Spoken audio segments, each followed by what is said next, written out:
NCERT class 6 chapter 1। Chapter का नाम है क्या, कब, क्या, कब, कहाँ और कैसे।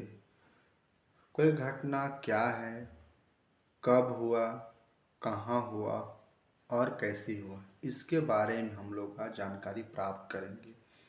एक रसीदा है, उसका सवाल क्या है चलिए सुन लेते हैं। रसीदा बैठी अखबार पढ़ रही थी, न्यूज पढ़ रही थी। अचानक उसकी निगाह, उसकी आंख एक सुर्खी, एक न्यूज पर पड़ी जो 100 साल पहले थी, जो अभी से 100 साल पहले की कहानी थी। वह सोचने लगी कि यह कोई कैसे जान सकता है कि इतने वर्ष पहले क्या हुआ था। आज हम लोग 1 साल, 2 साल, 3 साल का हम लोग अखबार के मदद से जान सकते हैं, न्यूज़ से जान सकते हैं। आजकल तो बहुत सारे वेबसाइट है, गूगल है, उसमें पहले नहीं था। आज से 20 साल पहले ये सब नहीं था। उस समय लोग कैसे जानकारी प्राप्त करते थे कि पहले के लोग का जीवन कैसा था, पहले खेती कैसे होता था, पहले शासन कैसे होता था, कौन कौन लोग शासन किया, कौन कौन से व्यापारी थे, उस सब का जानकारी कैसे प्राप्त होता था। तो इसके लिए हम लोग इतिहास को महत्व देते हैं। इतिहास का है, इतिहास जो है 3 चीज से मिलके बना है। इति, ह और आस। इति के मतलब होता है ऐसा, और ह के मतलब होता है निश्चित, और आस मतलब रूप। मतलब एक शब्द में बोला जाए तो ऐसा निश्चित रूप से हुआ है। इतिहास हमको बताता है कि हजारों साल पहले या 100 साल पहले ऐसा कुछ हुआ है। ऐसा कुछ हुआ है, सभी चीज़ें बताता है कि उस समय शासक कैसे शासन करते थे, कौन शासन किए, उस समय की कृषि खेती कैसे होता था, उसमें के व्यापारी कैसे थे, कैसे के संगीत थे, कैसे कैसे कलाकार थे। इस सब का जानकारी हमें इतिहास से ही पता चलता है। उस समय के इतिहास, उस समय की बहुत सारी पुस्तकें होगी जिसके बारे से हम बस जिसके मदद से हम जानकारी प्राप्त करते हैं। आगे पढ़ते हैं। देखिए कैसे पता लगाएं, यह जानने के लिए कि कल क्या हुआ था। आज से कल के बारे में पता करना तो क्या हुआ था, तो रेडियो सुन सकते हैं क्या हुआ था कल के बाद, आज बता देगा वो लोग कल क्या हुआ था। टेलीविज़न टीवी देख सकते हैं, आज तो ब्रेकिंग न्यूज चलता है आजकल। पहले डी नेशनल था, उसमें एक दिन के बाद न्यूज़ देखा था तो उसमें। या फिर अखबार न्यूज़ पढ़ सकते, न्यूज़ एक दिन के बाद आता है। साथ ही यह जानने के लिए कि पिछले साल क्या हुआ था, तुम किसी ऐसे व्यक्ति से बात कर सकते हो जिसे उस समय की स्मृति, स्मृति मीन्स रिमेम्बर, याद हो, उस समय की जो घटना है उसको याद, उससे बात कर सकते हैं। लेकिन बहुत पहले क्या हुआ था यह कैसे जाना जा सकता है, इसको इससे जाना जा सकता है कि उस समय का किताबें होगी, उसी से हम लोग जानकारी प्राप्त करते हैं। आजकल जितना भी इतिहासकार लोग हैं, सभी लोग कुछ न कुछ जो बुक लिखे हुए, ग्रंथ लिखे हुए, उसी के मदद से इतिहास को लिखते हैं और वो हम लोग तक पहुंच पाता है। अकबरनामा, बाबरनामा, ये सब पुस्तक है, उसमें सारा उन लोग के बारे में, अकबर के बारे में लिखा हुआ है। कब राजा बना, उसके सामने क्या कठिनाई हुआ, कब हारा, कब जीता, उसके जीवन कैसा था, उस शिक्षा के क्षेत्र में क्या किया, व्यापारी व्यापार में क्या किया, सभी चीज़ में लिखा हुआ है। आगे पढ़ते हैं। अतीत, अतीत मीन्स बीता हुआ समय, पास्ट। अतीत के बारे में हम क्या जान सकते हैं, पता करते हैं। अतीत के बारे में बहुत कुछ जाना जा सकता है। अतीत के बारे में हम बहुत कुछ जान सकते हैं। जैसे लोग उस समय क्या खाते थे, उस समय का भोजन क्या था, फूड क्या था, क्या आजकल बहुत सारा फूड हो गया, उसमें बहुत सारा फूड नहीं था। कैसे कपड़े पहनते थे उस समय लोग, किस तरह से घर रहते थे, उसमें घर क्या था, होम सब का हाउस सब कैसा था, उसमें घर सब कैसा, उस हम जान सकते हैं हम लोग। किससे, अतीत के बारे में जानेंगे तो उस समय का। हम अखेटक, हंटर जो शिकार करते हैं, वो लोग कैसे थे। पशुपालक, पशु जो पालते हैं वो लोग कैसे थे। कृषक, खेती करने वाले, एग्रीकल्चर, वो लोग कैसे थे। शासक, किंग लोग, राजा लोग कैसे थे, उन लोग के बारे में जान सकते हैं। व्यापारी, ट्रेडर्स लोग कैसे थे। पुरोहित जान सकते हैं, पंडित जान सकते हैं, ब्राह्मण लोग के बारे में जान सकते हैं कि पहले पूजा पाठ किस प्रकार होता था, लोग धर्म को किस तरह मानते थे। शिल्पकार, कलाकार, शिल्पकार, कलाकार, संगीतकार, या फिर वैज्ञानिक साइंटिस्ट के जीवन के बारे में भी हम जानकारी हासिल कर सकते हैं, क्योंकि इन सभी के बारे में इतिहास में लिखा हुआ है। जो भी कुछ हुआ है पहले के लोग हम लोग को लिख के दे दिए हैं बुक में, उसके मदद से हम लोग जानकारी प्राप्त कर सकते हैं कि उस समय क्या हुआ था। यही नहीं, हम यह भी पता कर सकते हैं कि उस समय बच्चे कौन कौन से खेल खेलते थे, ये भी जान सकते हैं। कौन सी कहानियाँ सुना करते थे, कौन से नाटक देखा करते थे, या फिर कौन से गीत गाते थे। ये सारा कुछ हम अतीत के बारे में जान सकते हैं। और किस प्रकार जान सकते हैं, उस समय की पुस्तकों की मदद से हम इस सब के बारे में जानकारी प्राप्त कर सकते हैं। अब बात आता है लोग कहाँ रहते थे, उस समय लोग कहाँ रहते थे। मानचित्र पेज 2 में नर्मदा नदी का पता लगाओ, बताएंगे मैप में। कई लाख वर्ष पहले लोग इस नदी के तट, तट क्या होता है, कोस्टल एरिया, समुद्री का किनारा इलाका हम लोग तट बोलते हैं, कोस्टल, तट पर रहते थे। यहाँ रहने वाले आरंभिक, जो सबसे पहले से रह रहे आरंभिक लोगों में से कुछ कुशल स्किल संग्राहक थे। संग्राहक क्या होता है, कुछ को कलेक्शन करना, जमा करना, कुशल संग्राहक थे। अब खाने के लिए कुछ भोजन इकट्ठा करना, या लकड़ी इकट्ठा करना, हथियार इकट्ठा करना, कुशल संग्राहक थे वो लोग, जो आसपास के जंगलों की विशाल संपदा से परिचित थे। जो आसपास के विशाल संपदा में जंगल जो कुछ था, कण था, मूल था, लकड़ी था, जानवर था, सबसे परिचित थे, सब लोग जानते थे, और उसी से अपना जीवन यापन वो लोग करते थे। पहले के लोग अपने भोजन के लिए वे जड़ों, फलों तथा जंगल के अन्य प्रोडक्ट पर यहीं से संग्रह किया करते थे। जंगल से ही वो कोई जड़ को खाते थे, कोई फल को खाते थे, कुछ जंगली के अन्य उत्पाद को खाते थे, यहीं से जमा करते थे। कहाँ से, नर्मदा नदी के तट से। वे जानवरों का अखेट में शिकार किया करते थे। नेक्स्ट देखते हैं। नेक्स्ट है, अब तुम उत्तर पश्चिम की सुलेमान और कीर्थर पहाड़ियों का पता लगाओ। पहले मैं बता देते हैं। हम लोग बात किए थे नर्मदा। नर्मदा देखिए, यहाँ पे देखिए नर्मदा नदी है, यहीं पे सबसे पहले लोग रहा करते थे। नर्मदा नदी के तट पर ही सबसे पहले लोग, आरंभिक लोग रहा करते तट में। और वहाँ को जो विशाल संपदा था, जंगल उत्पाद, उसी से अपना जीवन यापन लोग करते थे। इसके बाद कीर्थर था और सुलेमान था। कीर्थर सुलेमान आपका कहाँ पर है, पाकिस्तान और ये अफगानिस्तान में दोनों मिलकर बना है। कीर्थर सुलेमान तो उत्तर पश्चिम तरफ है, भारत का उत्तर पश्चिम तरफ था कीर्थर और सुलेमान।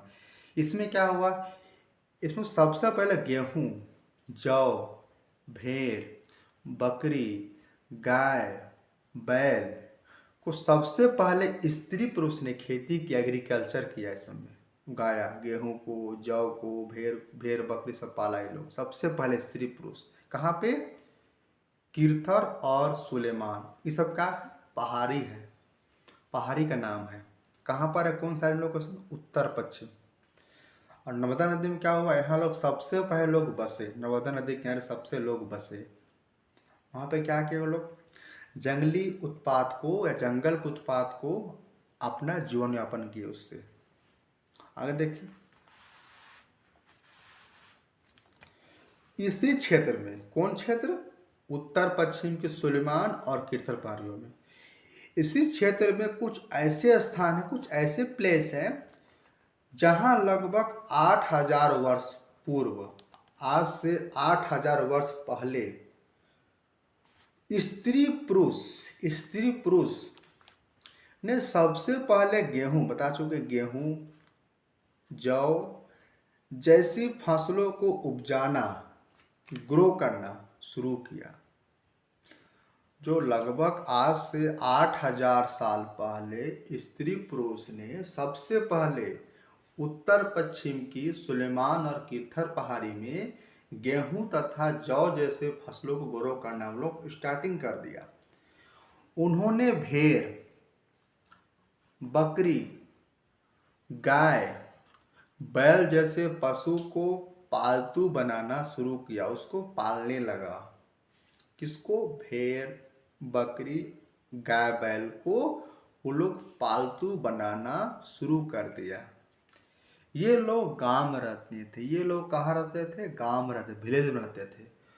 उत्तर पूर्व में गारो तथा मध्य भारत में बिन पहाड़ियाँ। देख लीजिए, लोकेशन देख लीजिए, गारो पहाड़ियाँ देख लीजिए, एक बार यहाँ पर है ब्रह्मपुत्र नदी के नीचे गारो पहाड़ियाँ, और ये बिंद पहाड़ियाँ ये मध्य भारत में है।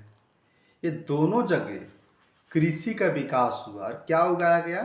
चावल। आगे पढ़ते हैं। उत्तर पूर्व में गारो तथा मध्य भारत में बिंद पहाड़ियों का पता लगा लिए। गारो पहाड़ियाँ और बिंद पहाड़ियाँ, ये दोनों से क्या हुआ? कृषि का विकास हुआ।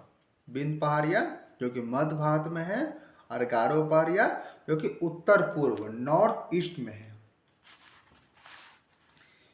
ये कुछ ऐसे क्षेत्र थे जहां कृषि का विकास हुआ, कृषि का डेवलपमेंट हुआ। ठीक है। जहां सबसे पहले चावल उपजाया गया वह स्थान बिंद के उत्तर में स्थित था। बिंद कहां पर था? मध्य भारत में था। तो बिंद के नॉर्थ तरफ चावल उपजाया गया। ठीक है। खेती शुरुआत तो वहां भी हुआ था। सुलेमान और कीर्थर पहाड़ियाँ जो कहां पर था? नॉर्थ वेस्ट नहीं विकास हो रहा था, और तो नॉर्थ ईस्ट नहीं विकास हो रहा था। किसका? कृषि का। नॉर्थ वेस्ट में किस साइड? सुलेमान और कीर्थर पहाड़ियाँ में क्या उपजाया जा रहा था? गेहूं, जौ, और क्या पाला जा रहा था? भेड़, बकरी, गाय, बैल इत्यादि। और वही दूसरी ओर नॉर्थ ईस्ट में क्या हो रहा था? किस साइड? गारो पहाड़ियाँ और मध्य भारत में बिंद पहाड़ियाँ में क्या क्या हो रहा था? यहाँ भी कृषि हो रहा था, लेकिन वहाँ क्या उगाया जा रहा था? चावल। नेक्स्ट आगे बढ़ते हैं हम लोग। मानचित्र पर सिंधु तथा इनकी सहायक नदियों का पता लगाइए। पता लगाते हैं मैप में। देखिए, सिंधु का सहायक नदी, देखिए 5 नदी होते सिंधु का।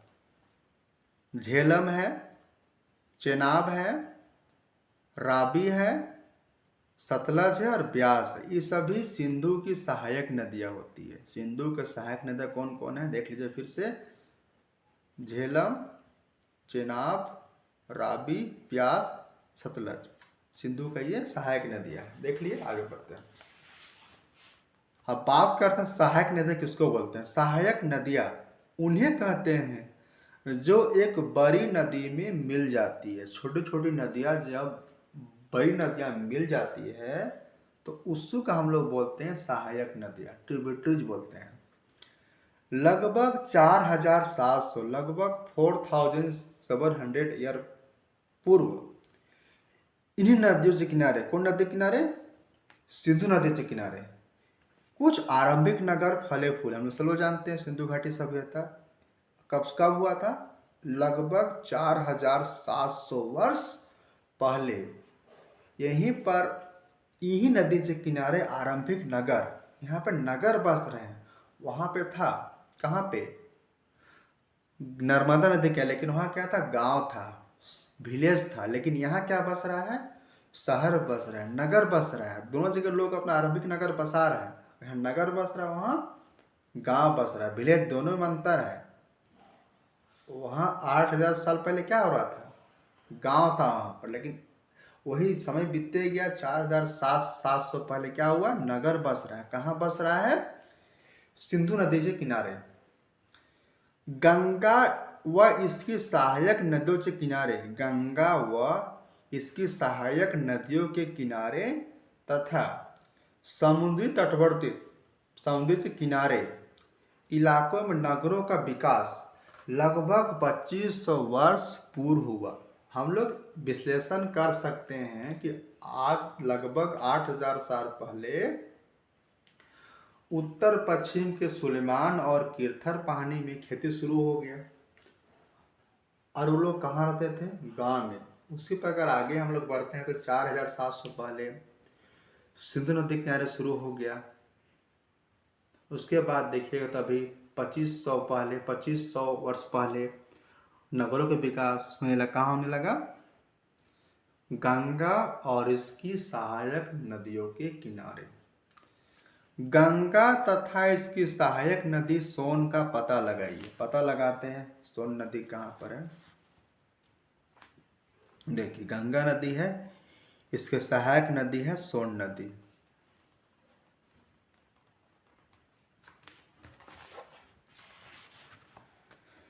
गंगा के दक्षिण में, गंगा के साउथ में इन नदियों के आसपास का क्षेत्र प्राचीन समय में मगध नाम से जाना जाता था। गंगा का जो दक्षिण में था, गंगा का जो साउथ में था, साउथ डायरेक्शन में जो था, उसके आसपास का एरिया, नियर बाई एरिया प्राचीन समय में मगध नाम से जाना जाता था। गंगा नदी साउथ तरफ जो एरिया था उसको मगध नाम से लोग जानते थे। इसके शासक, इसके जो शासक थे, रूलर थे, वो बहुत पावरफुल थे, शक्तिशाली थे। हम डिटेल में इसके बारे में हम लोग पढ़ेंगे आगे आगे अध्याय में। और उन्होंने एक विशाल राज स्थापित किया था। मगध का जो शासक थे उन्होंने एक विशाल राज स्थापित किया था तथा देश के अन्य पार्ट में, देश के अन्य हिस्सों में भी ऐसे राज्यों की स्थापना की गई थी। इसके बारे में हम लोग आगे अध्याय में पढ़ेंगे डिटेल में। लोगों ने हमेशा उपमहाद्वीप, अब उपमहाद्वीप क्या होता है? उपमहाद्वीप का मतलब होता है कोई देश के चारों ओर जो पड़ोसी देश होते हैं उसी को उपमहाद्वीप बोलते हैं। बात करते हैं हम लोग का पड़ोसी देश कौन कौन है भारत का। तो भारत के पड़ोसी देश हम लोग का है पाकिस्तान है, अफगानिस्तान है, बांग्लादेश है, नेपाल है, भूटान है, श्रीलंका है, चीन है, म्यांमार है। ये सब हम लोग के पड़ोसी देश है। अगर इसका फैक्ट में जाइएगा तो ये सब किस तरह है, हम लोग किस तरफ आते हैं? एशिया महाद्वीप में आते हैं। एशिया महाद्वीप किससे हम लोग डायरेक्शन में आते हैं? साउथ तरफ आते हैं हम लोग, साउथ एशिया में हम लोग आते हैं। इसमें इसलिए हम लोग विशालतम कहलाते हैं, इसलिए हम लोग उपमहाद्वीप कहलाते हैं, क्योंकि जो साउथ तक जो हम लोग का जो महाद्वीप है जिससे हम लोग बसे हुए हैं, बहुत सारे पहाड़ी हैं, पर्वत है, उसी कारण हम लोग इसको उपमहाद्वीप का दर्जा दिए हैं। क्यों? क्योंकि इसमें बहुत सारे समुद्री से घिरा हुआ है, बहुत सारे पहाड़ी हैं, हिमालय हैं, पर्वत है, वो बटे से कारण हम लोग इसको उपमहाद्वीप कहते हैं। देखिए लोग सदैव उपमहाद्वीप के एक हिस्से से दूसरे हिस्सों तक यात्रा की। लोग इस जगह से एक जगह जाते थे, आज भी यात्रा करते, उसमें लोग यात्रा करते थे। कभी कभी हिमालय जैसे ऊंचे पर्वत, हिमालय ऊंचे पर्वत हो गया, पहाड़ियाँ हो गया, रेगिस्तान, डेट इलाका जैसे बालुई इलाका हो गया, नदियाँ हो गया, तथा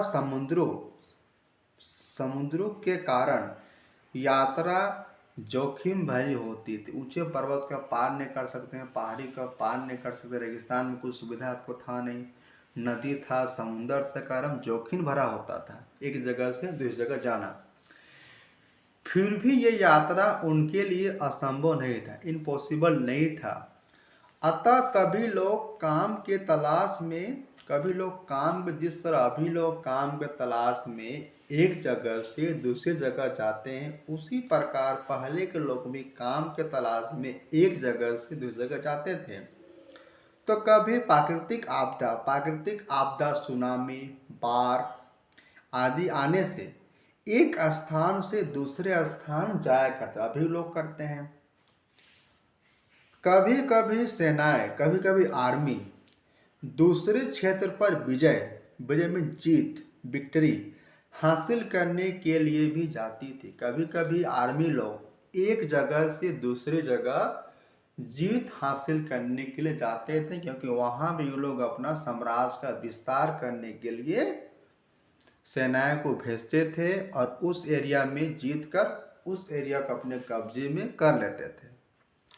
इसके अतिरिक्त, इसके अलावा व्यापारी, ट्रेडर उसको बोलते हैं, परचेज और सेल जो बेचता है और खरीदता है। व्यापारी कभी काफिले ग्रुप में तो कभी जहाजों में अपने साथ मूल्यवान वैल्यूबल वस्तुएं लेकर एक स्थान से दूसरे स्थान जाते रहते थे। जो व्यापारी जो थे कभी काफिले में तो कभी जहाजों में अपने साथ वैल्यूबल वस्तु मूल्यवान वस्तुएं लेकर एक स्थान से दूसरे स्थान जाया करते थे।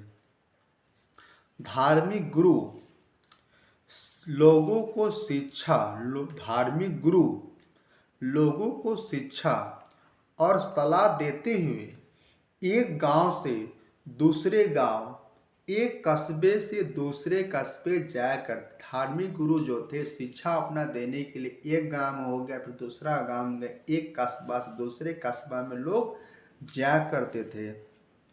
लोग कुछ नए न्यू और रोचक स्थानों को खोजने की चाह में उत्सुकतावास में यात्रा करते थे। लोग को उत्सुकता होता था, क्यूरियोसिटी होता था नए जगह को खोजने की और उस जगह को जाने का और जगह का पता करने का उत्सुकता क्यूरियोसिटी होती थी। वो लोग को रोचक जानने का था, तो लोग सोचता था कि वहाँ क्या पता करे, क्या है वहाँ क्या नहीं है, उसके बारे में जानने की लोग इच्छा करता था। नए जगह खोजने के लोग कोशिश करते रहता था।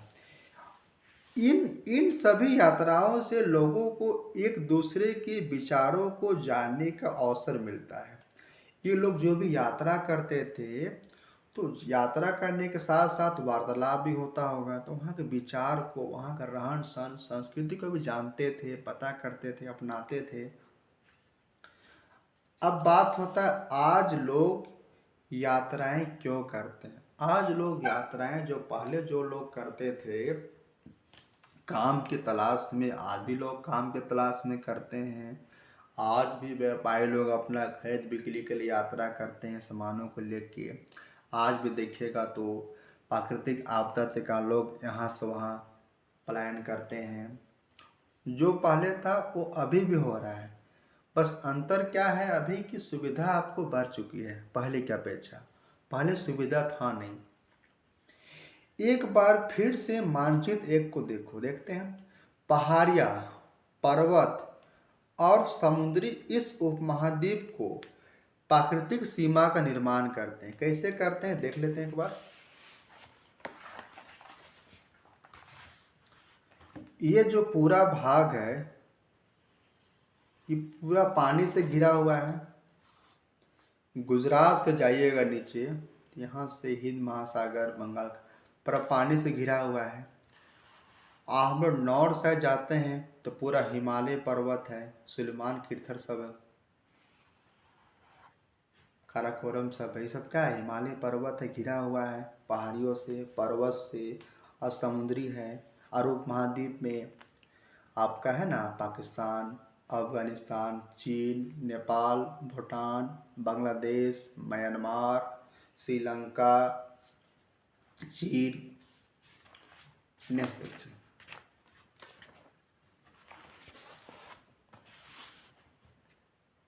पहाड़ियाँ देख लिए हम लोग, पहाड़ियाँ देख लिए, पर्वत देख लिए, समुद्र देख लिए, महाद्वीप देख लिए। हालांकि लोगों के लिए इन सीमाओं को पार करना आसान नहीं था। इन सीमाओं को पार करना, पहाड़ी कोई पार नहीं कर सकता, बहुत हाइट में रहता है। समुद्र को कोई पार नहीं कर सकता है, उपमहाद्वीप को पार नहीं कर सकता है, बॉर्डर उसमें है। जिन्होंने ऐसा चाहा वे कर ना सके। वे पर्वत की ऊंचाई को छू न सके तथा गहरे समुद्रों को पार न कर सके। उपमहाद्वीप के बाहर से भी कुछ लोग यहाँ आए और यहीं आके बस गए। लोगों की इस आवागमन आना जाना को ने हमारी सांस्कृतिक परंपराओं को समृद्ध किया। वहाँ के विचार कुछ यहाँ आया और यहाँ के विचार को लोग अपनाए, आदान प्रदान हुआ। कई सौ वर्ष पहले लोग पत्थर को खोजने के लिए, तराशने के लिए, संगीत रचने, संगीत बनाने, यहाँ तक कि भोजन बनाने के लिए नए नए तरीकों के बारे में एक दूसरे के विचारों को अपनाते रहें। Thank you.